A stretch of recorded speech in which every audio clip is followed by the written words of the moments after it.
दुनिया की सबसे छोटी फैक्ट्री जिसके बिना जीवन पॉसिबल ही नहीं है। एक ऐसी कॉम्प्लेक्स मशीन जो आपको जिंदा रखने में हेल्प करती है।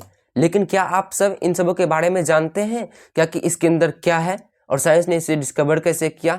एक ऐसी छोटी सी चीज़ जो पूरे बहुत सारे चीज़ को बना सकती है, जैसे हम जैसा मनुष्य जितना भी ह्यूमन बींग्स है वो सब चीज़ इसी चीज़ से बने हुए हैं, और यूनिवर्स अर्थ जितने भी चीज़ है सब इसी चीज़ से बने हुए हैं। आज के इस वीडियो में हम सब इसी सेल के दुनिया को एक्सप्लोर करेंगे और इसके लाइफ को ब्लूप्रिंट करेंगे। नमस्कार दोस्तों, मेरा नाम है राजेश स्वरूप। चलिए शुरू करते हैं आज का टॉपिक जो है cell discoveries and basics. Discoveries, इसका डिस्कवरीज जो हुआ था 17th सेंचुरी में रॉबर्ट हुक द्वारा किया गया था। ये बैडमिंटन का कॉर्क जो होता है उसके स्लाइस को लेकर अपने माइक्रोस्कोप में देखे थे और उसमें हनीकॉम्ब जैसा इसे स्ट्रक्चर दिखा था। इस हनीकॉम्ब जैसे स्ट्रक्चर को हम लोग एक तरीके से कंपार्टमेंट भी बोल सकते हैं, और इसे कंपार्टमेंट को उन्होंने नाम दे दिया था सेल।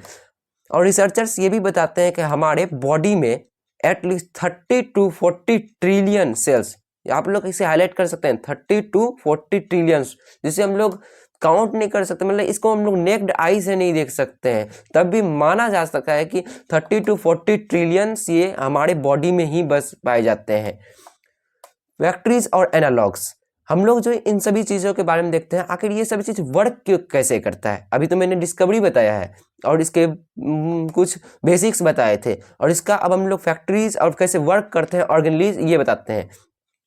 अगर हम लोग इसे एक मॉडर्न फैक्ट्री के तरीके से डिवाइड कर देते हैं तो हम लोग बोल सकते हैं कि कोई भी वर्क जो होता है उसे एक फैक्ट्रीज में स्पेसिफिक पर्सन्स को डिवाइड कर दिया जाता है, स्पेसिफिक पर्सन्स को डिवाइड कर दिया जाता है। उसी तरीके से हम लोग यहाँ पे भी सेल पे भी एक स्पेसिफिक टर्म्स को डिवाइड कर देते हैं, जिसमें से हम लोग इसके जो मेन कंपार्टमेंट्स होते हैं जो कि न्यूक्लियस होता है, जो सेल के हर सेल में होता है।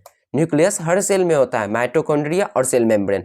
न्यूक्लियस एक सीईओ बोल सकते हैं हम लोग किसी भी फैक्ट्री का, उसी तरीके से ये एक सेल का सीईओ है। यहाँ पर से इंस्ट्रक्शन होगा उस जगह, इंस्ट्रक्शन ही हर जगह पहुँचता है। यहाँ पे डीएनए का स्टोरेज होता है। माइटोकॉन्ड्रिया जो होता है एक पावर हाउस होता है सेल का, यहीं से एटीपी के फॉर्म में पावर जनरेट होता है। इसके बारे में हम लोग बाद में पढ़ेंगे, इससे पहले हम लोग सेल मेम्ब्रेन के बारे में पढ़ते हैं। सेल मेम्ब्रेन एक तरीके का सिक्योरिटी वॉल होता है, जैसे प्रोटेक्शन के लिए हम लोग बोल सकते हैं कि कोई भी चीज़ को इंटर करना होता है, कोई भी चीज़ को बाहर जाना होता है, तो वो यही सेल मेम्ब्रेन ही इस चीज़ को कंट्रोल करता है। और ये सब ही इस सेल के जो मेन डिपार्टमेंट्स होते हैं, मतलब कि मेन फंक्शनिंग जो रन फंक्शन करते हैं, मेन फंक्शंस वो यही 3 करते हैं। और इसका सेल डिवीजन और ग्रोथ, सेल डिवीजन जो होता है, एक आप लोगों ने ये सबसे बड़ा माइंड ब्लोइंग पार्ट होता है सेल का, और ये आप लोगों ने बहुत बार सुना भी होगा। सेल डिवीजन एक तरीके से बहुत कम बोल सकते हैं कि अगर छोटा सा भी गलती हो जाती है एक डेडली डिजीज भी हो सकते हैं, जैसे कि कैंसर, सब भी डिजीज इससे हो सकते हैं। देखो नेचर क्या इंजीनियरिंग है, कितनी परफेक्ट है।